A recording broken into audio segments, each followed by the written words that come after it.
The State of the Union is strong. Tonight, that's the message President Joe Biden has for the American people. Within the hour, he wrapped up his State of the Union address before a joint session of Congress. The president highlighted his accomplishments and laid out his vision for the future. While he called for bipartisanship, some of his comments garnered a loud reaction from some Republican lawmakers. Our political editor, Mark Maxwell, is here now with highlights from the president's address. Mark? Mike and Ann, President Biden called on Congress to ban assault weapons and pass immigration reform to secure the southern border. He also targeted some expenses and fees you might face at the airport or when canceling a cable or cell phone contract, and called on Congress to crack down on identity theft. He also pivoted and struck a somber tone when addressing the parents of Tyree Nichols, who died at the hands of police. Then perhaps the most striking political moment of the night, Biden engaged Republican jeers on proposed cuts to Social Security and Medicare. When they booed him for attacking their proposed cuts, he cornered them on national TV. Watch. Some Republicans want Medicare and Social Security to sunset. I'm not saying it's a majority. Let me give you, anybody who doubts it, contact my office. I'll give you a copy.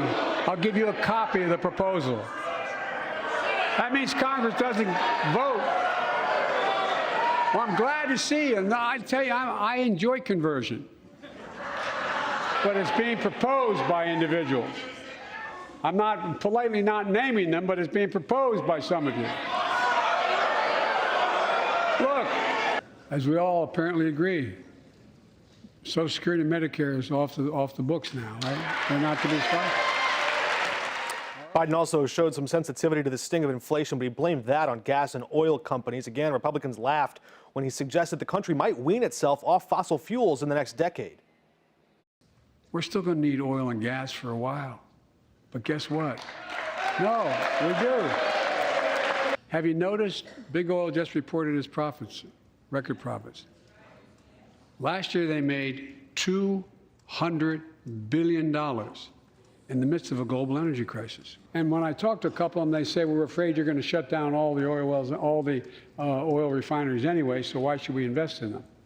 I said, we're going to need oil for at least another decade, and that's going to exceed and beyond that. We're going to need it. New Arkansas Governor Sarah Huckabee Sanders just delivering the Republican response. Moments ago, she hammered Democrats for what she called overreaching power and claimed President Biden is unfit to lead the country.